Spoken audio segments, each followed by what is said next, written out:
Há 3 semanas que eu não ministro aqui e eu tenho ruminado, assim, ruminado, pensado sobre algumas coisas. E nessas 2 semanas o que Deus tem falado no meu coração tremendamente, querido, tremendamente mesmo, é o amor dele pela igreja, é o amor de Jesus pela igreja, é o amor tão grande que ele tem pela igreja, por você. Um amor tão imenso, tão profundo, tão zeloso, tão tenaz, que chega a entrar em conflito, porque como Deus pode nos amar tanto, tanto, tanto assim? E eu meditando 2 semanas sobre o amor, né? O amor de Jesus pela igreja. Eu chego aqui, a Risa estava cantando, Ele me ama, e nós vamos cantar Ele me ama no final. Porque realmente a gente vai absorver esse amor de Deus. Amém. E corresponder a esse amor que nós temos do fundo do nosso coração. Deus te ama. Fala para o irmão do seu lado, Deus te ama. E abra a palavra do Senhor então em Efésios 5, versículo 25 ao 33. Nós vamos meditar um pouquinho sobre o apóstolo Paulo escrevendo na igreja de Éfeso, falando sobre o amor de Jesus à sua noiva, à sua igreja. Efésios 5, versículo 25. Olha lá, só um pouquinho de assim, essa luz é a última branca. Aí, obrigado. Todos acharam bem? Diz assim, versículo 25, maridos, onde estão os maridos? Levante as mãos, maridos. Opa, tem uma direção para você hoje, querido. Ame cada um a sua mulher, assim como Cristo amou a sua igreja e entregou-se por ela, para santificá-la, tendo-a purificado pelo lavar da água, mediante a palavra, e para apresentar a si mesmo como igreja gloriosa, sem mancha, nem ruga, ou coisa semelhante, mas santa e inculpável. Da mesma forma, os maridos devem amar a cada um a sua mulher como o seu próprio corpo. Quem ama a sua mulher, ama a si mesmo. Além do mais, ninguém jamais odiou o seu próprio corpo. Antes, o alimenta e dele cuida, como também Cristo faz com a igreja. Pois somos membros do seu corpo. Por esta razão, o homem deixará pai e mãe, e se unirá à sua mulher, e os dois se tornarão uma só carne. Este é um mistério profundo. Refiro-me, porém, a Cristo e a igreja.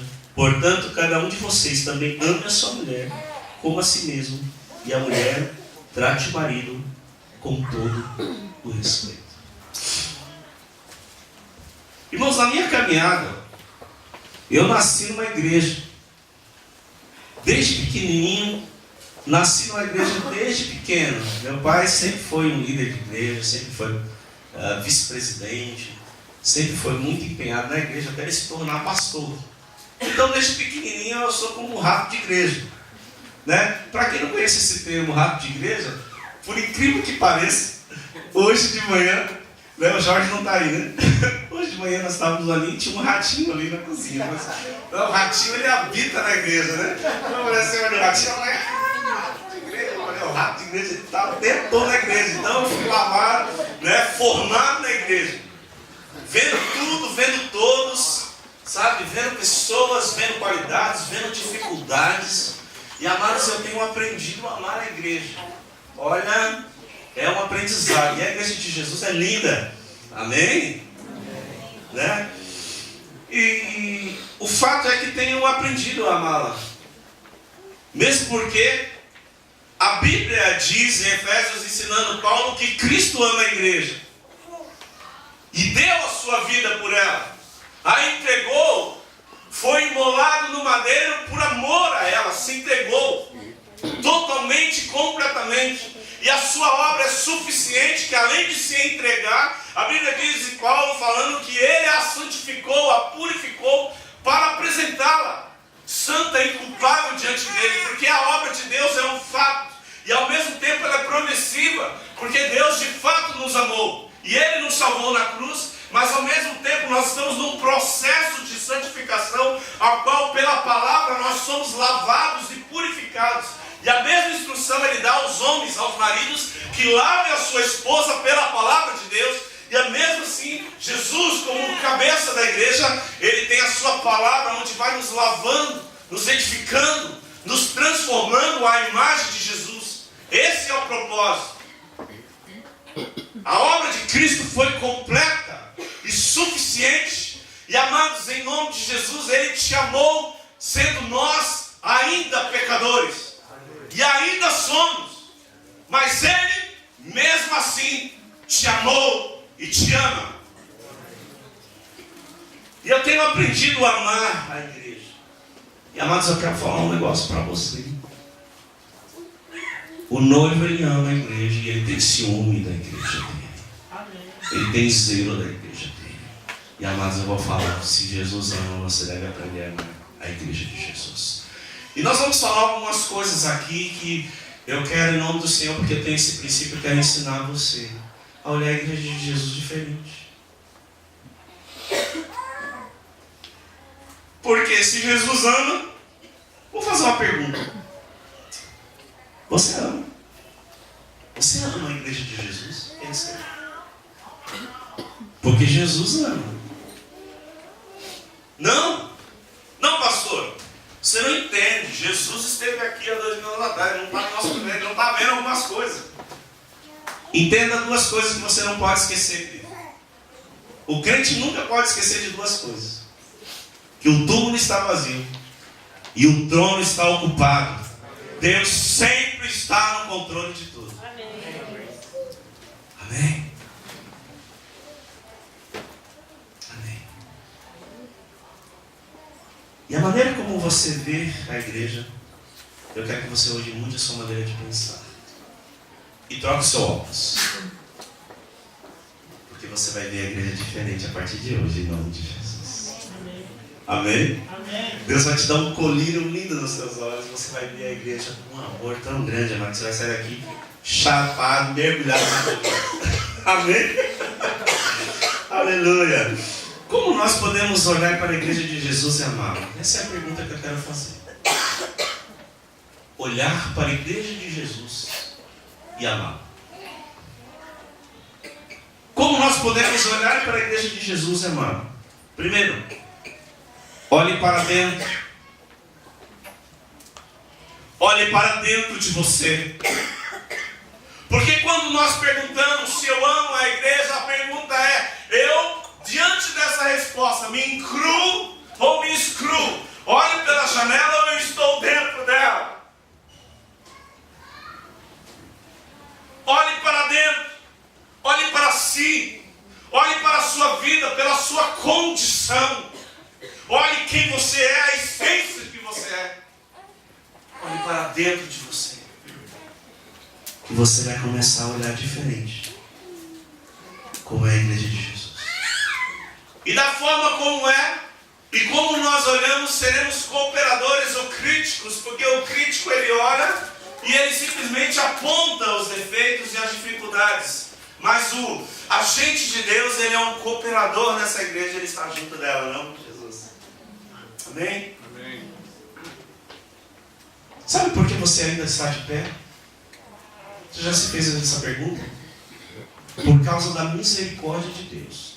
Porque se você olhar para dentro, amado, quantas tentações todos os dias nós passamos e nós olhando: Deus, foi a tua misericórdia que me sustentou. Foi a tua graça que me manteve. Foi o teu favor que me manteve de pé. Porque quem está em pé, cuide para que não caia. Quem pensa estar em pé, cuide para que não caia. Então, para olhar a igreja, olhe primeiro para dentro de si e nós vamos ver a nossa condição. Porque todos os dias somos provados por Deus, para ser aprovados pelo Senhor. Mas também somos tentados pela carne e por Satanás. Porque a aprovação, a prova, vem para promover você, para ver que você está aprovado em Deus. Porém a tentação, ela vem do coração do homem. A concupiscência dos seus olhos, a concupiscência da carne, e a soberba da vida. A tentação é para te fazer derrubar e cair. E se nós olharmos para dentro de nós, nós vamos ver que estamos de pé por causa da misericórdia e graça de Deus. Amém? Amém. Tanto é que Jesus ele ensina na oração do Pai Nosso, quando orares assim: Pai Nosso que estás no céu, santificado seja o teu nome. E ele fala: livra-nos das tentações, porque somos tentados o tempo inteiro pelo nosso próprio coração. Eu aprendo com Paulo, quando ele escreveu essa carta, eu tenho aprendido, tenho andado com Paulo. E Paulo aprendeu a olhar para dentro. No livro de Romanos 7,18, Paulo ele olha para dentro. E ele tem autoridade, e ele diz assim: sei que nada de bom habita em mim, isto é, em minha carne, porque tenho o desejo de fazer o que é bom, mas não consigo realizá-lo. No versículo 24 de Romanos 7, Paulo também diz: miserável homem que sou, quem me livrará desse corpo da morte? Vírgula, graças a Deus que me dá a vitória em Cristo. Olhe para dentro. Quem você é? Irmãos, eu estava pensando uma vez sobre Paulo, eu falo assim: se Paulo era miserável, quem eu sou? Meu Deus do céu, Jesus, mas esse homem é um miserável, um homem que escreveu várias cartas, que foi o maior influenciador da vida da igreja, de doutrina, de ensino. Imaginei, eu falei: meu Deus do céu. Porque Paulo aprendeu a olhar para dentro. Fala comigo, olha para dentro. Aprenda a olhar para dentro de si. Eu acho linda essa declaração de Paulo quando ele olha para dentro. Em 1 Timóteo 1, versículo 15, ele diz: esta afirmação é digna de aceitação, que Cristo veio ao mundo salvar pecadores, do quais eu sou o pior. Olhando para dentro. Amém, irmãos? Estão olhando para dentro? Amém? Olhe para dentro de si. E com essa caminhada com Paulo tem sido meu mentor, e vejo que ele tinha uma autoestima humilde. É interessante, né? Ele sabia quem ele era em Cristo, ele sabia o seu DNA, ele sabia a sua autoridade, o seu apostolado. Mas ele diz em 1 Coríntios 5, versículo 9 a 10, porque sou o menor dos apóstolos, e nem sequer mereço ser chamado de apóstolo, porque persegui a igreja de Cristo. Porém, sou o que sou pela graça. E quando nós olhamos a nossa miséria, nós não temos nada do que nos apoiar, a não ser a graça de Deus. Porque eu sou. E Deus me usa. E Deus me ama por causa da sua graça, por causa do seu favor. Paulo mesmo foi escolhido e nascido fora da hora. Foi surpreendido por Jesus. Ele é perseguidor da igreja. Paulo, por que tu me persegues? Por que, Paulo? E ali ele se converte, ali ele se entrega, ele é marcado pela presença do Senhor. Mas Paulo, ele aprendeu a olhar para dentro.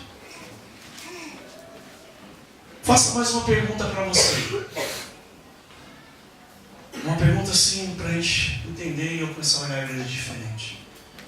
Faça a si mesmo essa pergunta: se todos os membros da igreja aqui fossem iguais a mim, como ela seria? Já pensou nisso?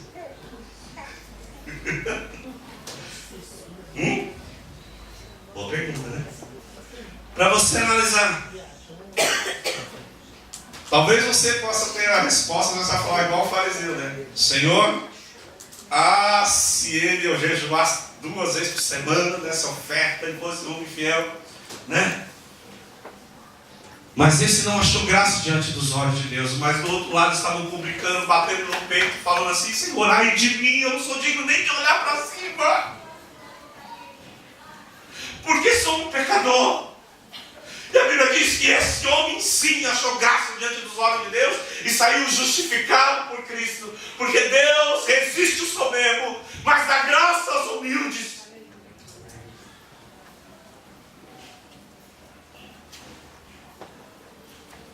E quando nós olhamos para dentro, nós podemos compreender o amor de Deus. E quando eu olho para dentro, querido, eu posso me identificar. E quando eu me identifico com as pessoas e com o meu semelhante, é perfeito para exercer a misericórdia e o exercício do perdão. Porque olhando para mim, não tenho aonde eu me orgulhar, e quando meu irmão cai, isso deve pesar em mim, porque Deus, pela graça e misericórdia, Ele não conseguiu se sustentar. Em vez de o julgar, serei um agente de transformação e de apoio. E exercerei aquilo que o Senhor chama justiça e misericórdia. Isso eu quero. E quando nós nos identificamos e olhando para dentro, nós vamos para o segundo ponto. Olhe para o lado. Olhe primeiro para dentro, mas também olhe para o lado. E quando você olha para o lado, você enxergará seus semelhantes. Você diminuirá o julgamento e aumentará a sua compaixão. Porque todo julgamento, antes de ser feito, ele passa pelas vivências que você viveu.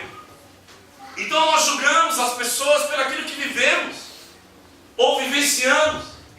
E esse não é o julgamento que nós devemos fazer, porque quando nós olhamos para Cristo, o julgamento vem do Senhor, que é justo, santo e perfeito. Porque aqui, amados, todos estão no mesmo nível.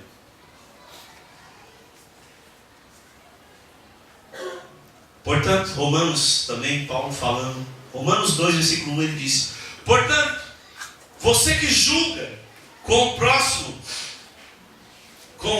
e conosco, não. Portanto, você que julga os outros, és indesculpável, pois está condenando a si mesmo naquilo em que julga, visto que julga e pratica as mesmas coisas. O julgamento é uma faca de dois gumes. Você já viu? Pelo menos acontece comigo. Às vezes o irmão vai falar algo assim, julgar uma pessoa, eu falo assim, esse cara faz isso. Não é verdade? Só eu faço isso. Você também faz. Porque isso é humano. Nós julgamos, as pessoas falam e você já está fazendo uma faca de dois gumes. Porque quando você julga, você já é julgado. Para quem é ele? Ele também faz as mesmas coisas. Então olhe para o lado. E descobrir na caminhada. Tenho descoberto ao longo da caminhada que não sou perfeito. Meu cônjuge não é perfeito. Meus pais não eram perfeitos. E aí eu amadureci um pouquinho mais e eu vi que a igreja também não era perfeita.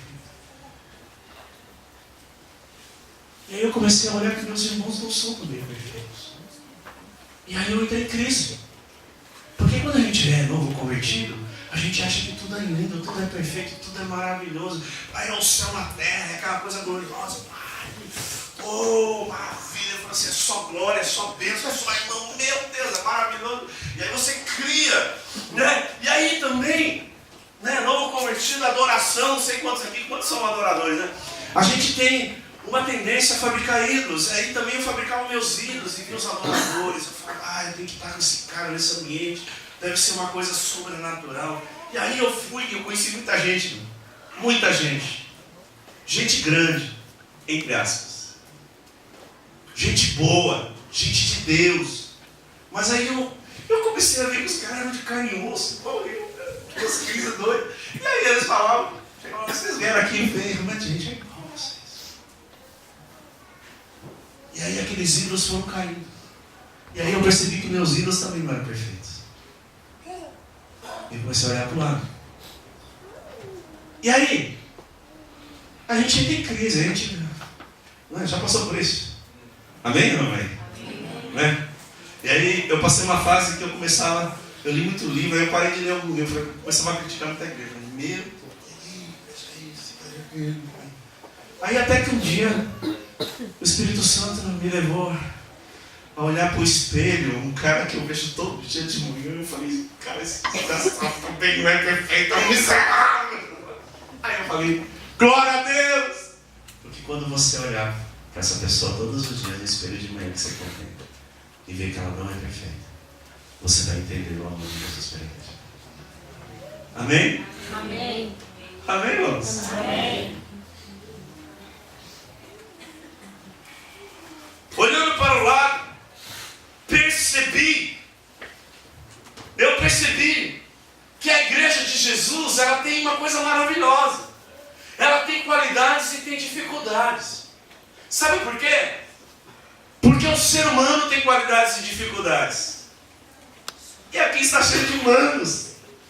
Por isso que Jesus ele veio restaurar o que se havia perdido e destruir as obras de Satanás. Porque de certa forma todos nós temos coisas boas e ruins, mas as coisas boas Jesus veio destruir pela cruz, subjugar pelo Espírito, restaurar as qualidades, evidenciar e diminuir as dificuldades da vida. E é interessante que a igreja, eu dou 2 semanas meditando sobre isso. E aí eu descobri o seguinte: sabe por quê? Se a igreja tivesse só qualidades, na verdade ia ser só no céu. Amém?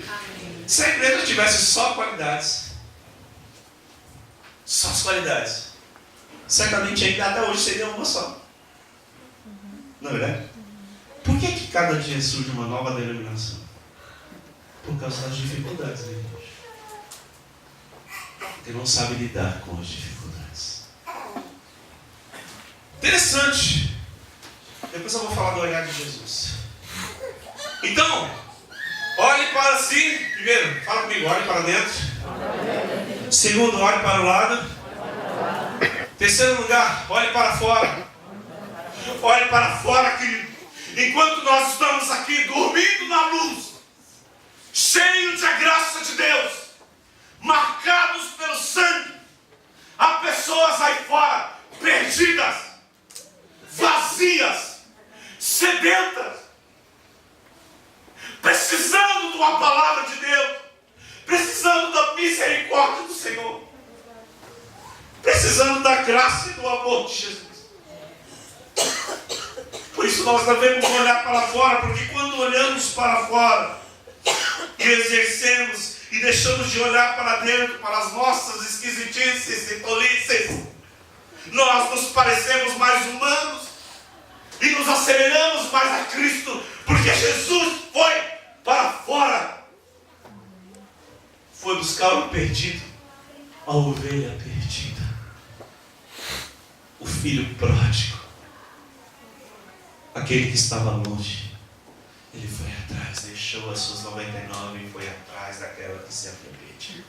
Esse é o chamado: olhe para fora, olhe para as nações, olhe para o seu vizinho, olhe para o propósito de Deus, encarne o amor do Senhor, porque o verbo, a ação está ligada, mano. Nós temos que encarnar o amor de Jesus e absorver esse amor de Cristo pelos perdidos.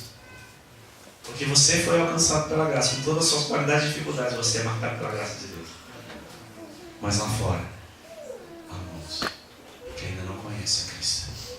Por isso, a igreja de Cristo é linda, porque ela tem que aprender mais a olhar para fora.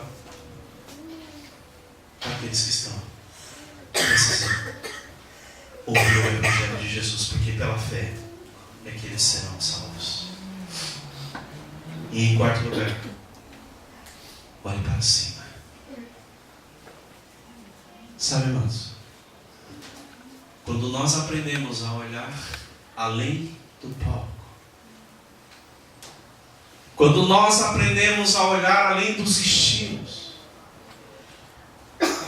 olhar além das pessoas, os nossos olhos olhar para Ele, para o brilho dos seus olhos, para o seu amor, para a sua graça. Ah, que coisa linda é o culto, que bênção é o reino, porque, amados, quando nós olhamos para Ele, todos os nossos lamentos, todas as nossas dificuldades caem. Quando nós olhamos para Ele, a nossa justiça própria se dissolve. Quando nós olhamos para Ele, o nosso pecado some, as nossas fraquezas são nada diante dEle. Nós olhamos e contemplamos o amor. Por isso, olhe para cima, olhe para Jesus, contemple o Senhor da igreja. Porque a igreja não é um movimento, a igreja é um relacionamento com Jesus. E quando nós olhamos para Ele, quando nós olhamos para Cristo, nós podemos perceber o seu amor. Agora é interessante, amados, que nós vamos trocar a ótica dos nossos olhos quando nós, cada um de nós, à medida que formos nos enchermos do Espírito Santo. Porque o Espírito Santo é o próprio Deus dentro de nós que vai te trazendo olhos espirituais. Paulo, abra comigo a palavra do Senhor em 2 Coríntios 5,16. O 5,17 diz assim, né? Que se alguém está em Cristo, nova criatura é. Mas o pré, olha que interessante, diz assim: de modo, parte A, de modo de que agora em diante a ninguém mais consideremos do ponto de vista humano. Ninguém mais considere do ponto de vista humano. Amados, olha para o teu lado, para a pessoa que está do teu lado. Você precisa enxergar ela com os olhos espirituais e não carnais. E isso quem faz? A presença do Senhor, você começa a enxergar a pessoas, a todos, de uma forma espiritual e não carnal. Você pode olhar com a mente do Senhor ou com a mente da carne. E quando você olha com as mentes do Senhor, a mente do Espírito, você pode olhar no âmbito e numa visão espiritual. E aí você começa a ver como Jesus a viu. Porque Jesus ama ela. Jesus ama você. Jesus ama todos. Ama toda a sua igreja. Amém? E a pergunta que eu faço para você é: você ama a sua igreja? Quando eu falo você ama a sua igreja, eu falo a sua igreja. Qual que é a sua igreja? Porque Cristo ama. E é tão interessante. Jesus falando das 7 igrejas, ele fala ali o amor que ele tinha, e ele fala das dificuldades dela. Primeiro ele evidencia todas as qualidades. Na igreja de Éfeso, você é a sua força, você é a sua fé, e paz, sua motivação, e vai falando todas as igrejas, evidenciando as qualidades. Aí depois ele corrige. Mas tem contra ti? E às vezes, amados, nós precisamos aprender com Jesus a corrigir, a ser agente de Deus, evidencia as qualidades e depois fala: mas você pode melhorar aqui em nome de Jesus. Essa é uma forma de amar, encorajar, exortar, consolar, porque essa é a chamada do Senhor, para você profetizar, consolar, animar, exortar em amor, para que Cristo, para que o corpo de Cristo seja edificado em amor. Você ama essa igreja? Responda para você. Você ama os irmãos? Você ama sua família? Maridos, você ama a sua esposa? Pais, você ama os seus filhos? E João diz: como eu posso amar a Deus se eu não amo a quem eu vejo? Como que eu posso amar um Deus invisível, mas pela fé real, se eu não amo o meu próximo? Aliás, o maior critério, amado, do amor e do... se fosse ter um termômetro de espiritualidade, o amor. Não são os grandes movimentos, mas é o amor que você tem para os seus. Sabe como que Jesus olha? Diferente de nós muitas vezes. E aqui que eu quero que você abra os seus ouvidos, olhe para mim e ouça. Ouça o amor do Senhor por você. Eu posso ter uma ótica, mas não é a ótica de Deus. Mateus 18, 16, versículo 18, ele diz: eu amo minha igreja. a minha igreja. Ele chama minha igreja. Fala comigo, eu sou dele. E ele é meu. João 10:27 diz: as minhas ovelhas ouvem a minha voz e eu as conheço. Nós somos minhas ovelhas. Meu rebanho do meu pasto. Tu és minha ovelha. E eu conheço. No livro de Cantares, aquele romance de Salomão e a Sunamita, que havia uma tipologia de Deus com a igreja, de sua noiva, ele diz: levanta, ó minha amada. Eu quero ouvir a tua voz, eu quero ver a tua face. Tu és linda.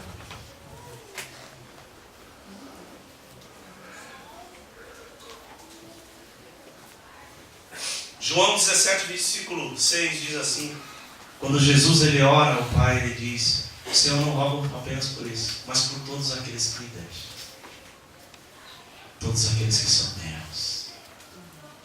Tu és minha noiva, tu és minha igreja, tu és. E olha que lindo aqui esse texto, eu acho lindo esse aqui, né? João 13:36, que fala: meus filhinhos. Oh, gente, que delícia. Naquela ceia, Jesus está ali com os discípulos e ele ensinando a igreja e fala: meus filhinhos. João 17 também ele fala: eu amei eles até o fim. Até o fim eu os amei. Até o fim eu os guardei. E ele roga ao Pai: Pai, guarda então, guarda aqueles que tu me deste. Guarda a tua herança. A Bíblia fala: eles são minha herança. Segunda coisa que fala: meu povo. E aí vai falando, amado, quantas coisas, minha noiva. Apocalipse. Os santos. O sacerdócio universal. Uma nação de séculos. De discípulos. Assim que Deus te dá. Mesmo muitas vezes o seu pecado fazendo barulho. Foi exatamente por isso que Jesus, ele te amou. Oséias, quem conhece a história de Oséias? Esse homem que foi chamado por Deus, ele amou aquela prostituta. Sabe por quê, amado? Deus queria mostrar que ele ama pecador. Glória a Deus. Mesmo com todas as falhas, e quantas vezes nós, igreja, temos amantes, temos bezerros de ouro, levantamos ídolos e tiramos o foco dele e olhamos os bezerros que o mundo nos oferece, e aí levantamos altares de adoração, de dedicação, de ofertas e manjares, e sacrificamos vida e família nos altares por causa desses ídolos feitos pelas mãos dos homens.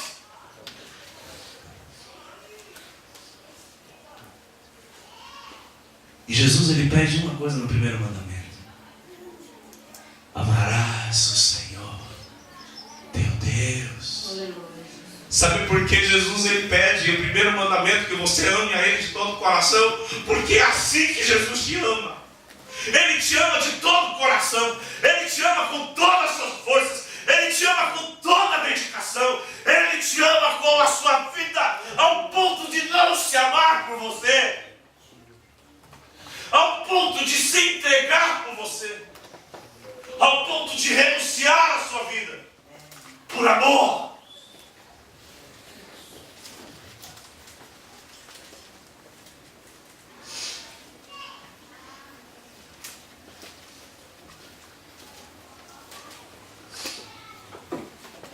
E a pergunta que eu faço para você hoje é o seguinte: para quem Deus olha de fato? Eu vou responder para você na palavra. Isaías 66, 1 e 2. Isaías 66, versículo 1 e versículo 2 diz assim: assim diz o Senhor: o céu é o meu trono, e a terra o estrado dos meus pés. Que espécie de casa vocês me edificarão? É este o meu lugar de descanso? Não foram as minhas mãos que fizeram todas essas coisas? E por isso vieram a existir? Pergunta ao Senhor. E aí o Senhor diz: a este eu olho, a este eu estimo, a este eu contemplo. A humilde de espírito e o contrito de coração, e aquele que treme diante da minha palavra. Sabe para quem Deus olha? Um coração quebrantado.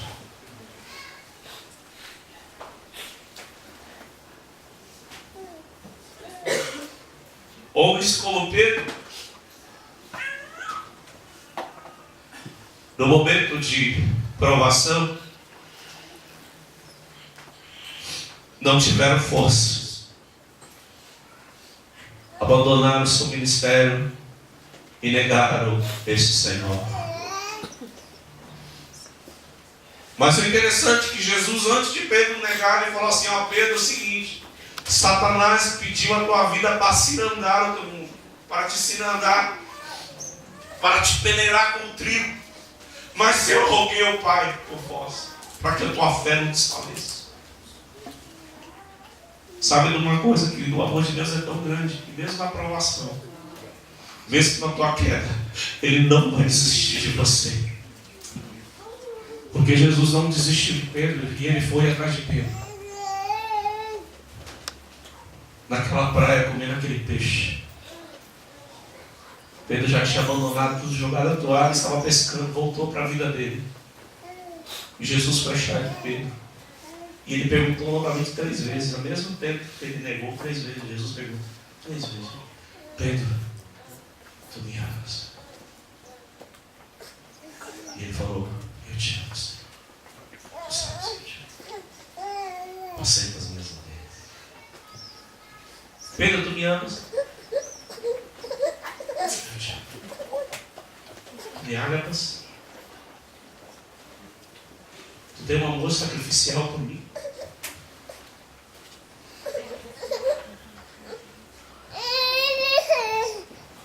Tu me amas mais do que a ti mesmo? Porque eu te amo mais do que a mim mesmo. Eu renunciei minha vida por você. E o que Deus espera de você é isso. Você não precisa ir à cruz. Mas o princípio da cruz é a renúncia. O princípio da cruz é a entrega. O princípio da cruz é a obediência. O princípio da cruz é a santidade. O princípio da cruz é se encher do Espírito. O princípio da cruz é a obediência. O princípio do Senhor. Tu me amas?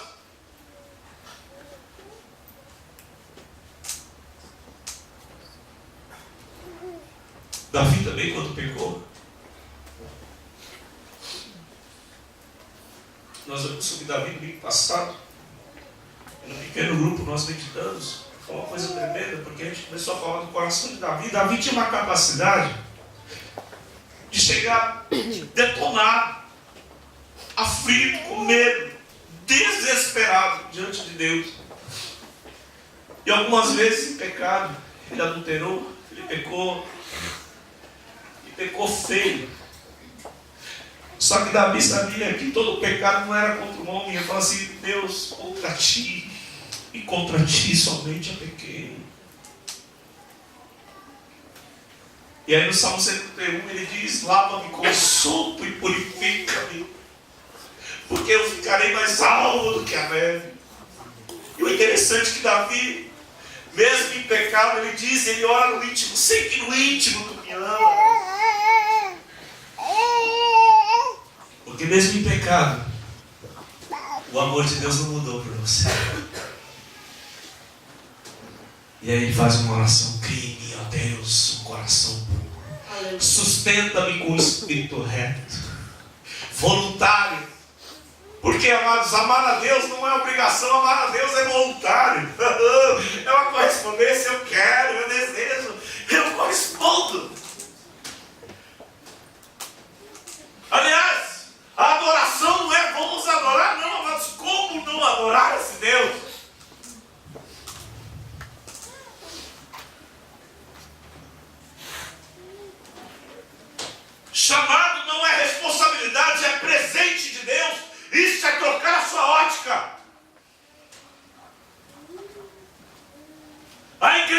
Jesus é uma igreja linda, é uma igreja sem mácula e sem ruga, e será gloriosa. Amém. E sabe por que você não a vê assim? Porque ainda os seus olhos são da carne. Porque Jesus a vê assim. E talvez, mais do que todos, eu como pastor dessa igreja, poderia ver um monte de defeito delas.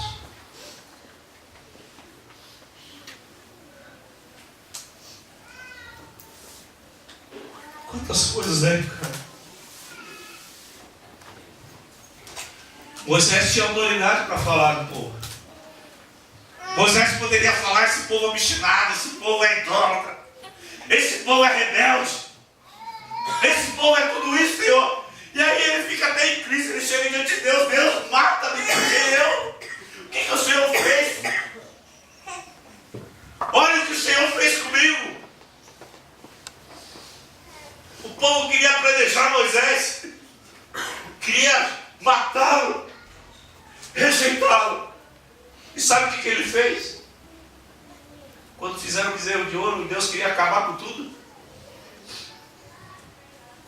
Ele clama por misericórdia e fala: Deus.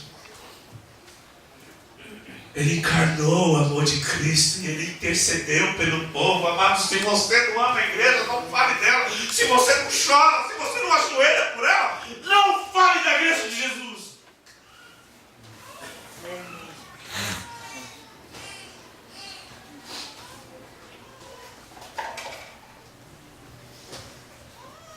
E caminhar com Cristo não é apenas os benefícios do reino, mas também é os chicotes do reino. Não é apenas a salvação, mas a aprovação de Deus. Porque quando você é aprovado, você é experimentado. E quando você é experimentado, você se torna experiente e maduro. E quando você é maduro, você tem esperança. E a esperança gera paciência. Enfim, mas você amadurece e cresce no Senhor. Amém. Amém. Porque a escola do reino é a escola da vida. Nós estamos fazendo uma escola ministerial aqui. Dá mais ou menos um ano. Mas isso é apenas sementes. Porque a escola é uma palavra, é na porrada.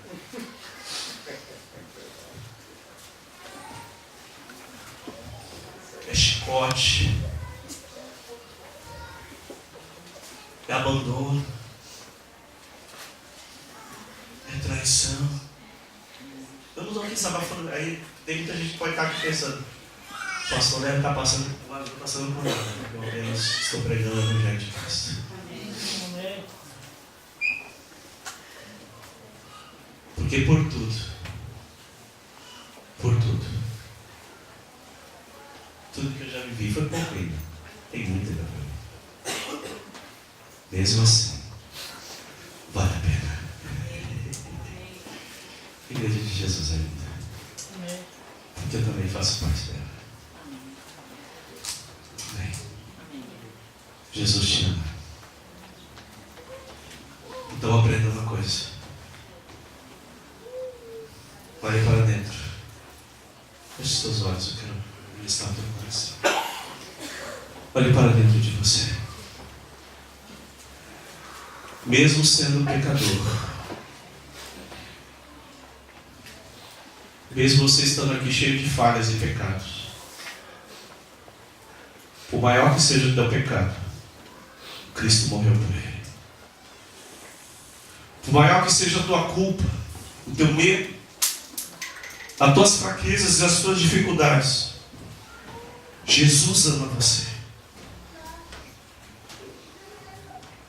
Talvez você entrou aqui diante da palavra, você se sente mais miserável, pecador. Pois o homem mais sujo deste lugar, ele pode se tornar um homem mais limpo,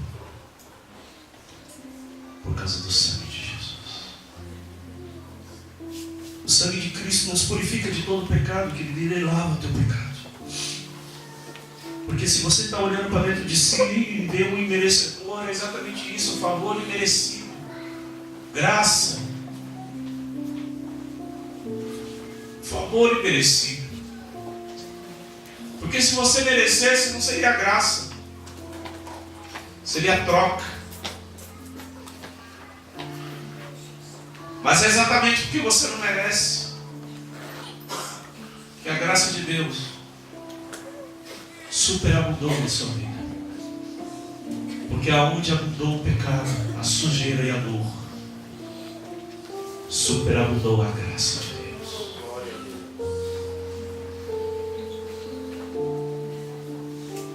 Paulo aprendeu a olhar para dentro de si. Ele falou: eu sou um miserável, sou pecador, mas Cristo Jesus me dá a vitória em Cristo.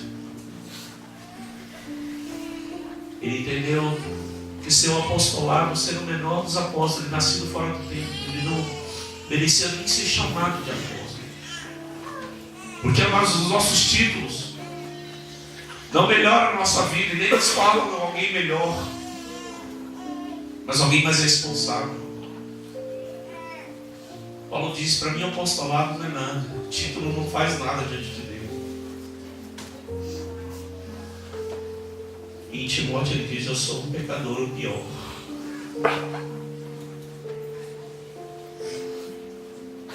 Por isso, se você entrou essa noite aqui arrependido, como um filho pródigo, distante, vazio,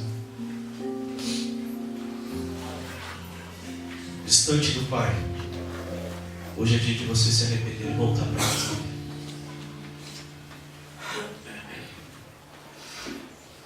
Que a graça de Deus, doce, meiga e suave, venha repousar sobre a sua vida. Nós vamos ministrar essa canção. E aí, como você está sentado um pouquinho, quero que você me dirija o olho do Senhor.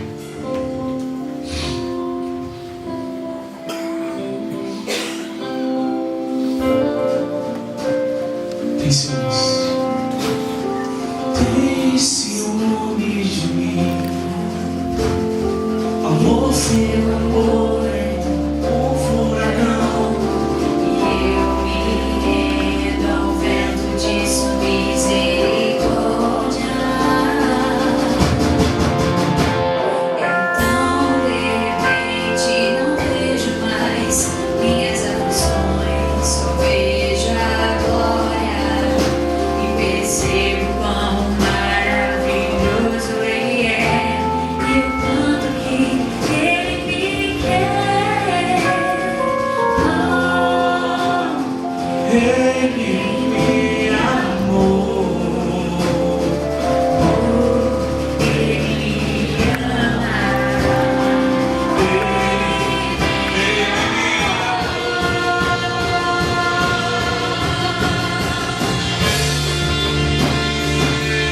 Vamos ficar de pé lá nesse nome de Sua essência é o nosso galardão. O seu olhar de graça nos atrai a redenção. Se a graça é um oceano, estamos afogando. O céu se une à terra como um beijo apaixonado. Meu coração dispara e meu peito acelerado. Eu não tenho tempo pra perder com ressentimentos quando penso que Ele me ama.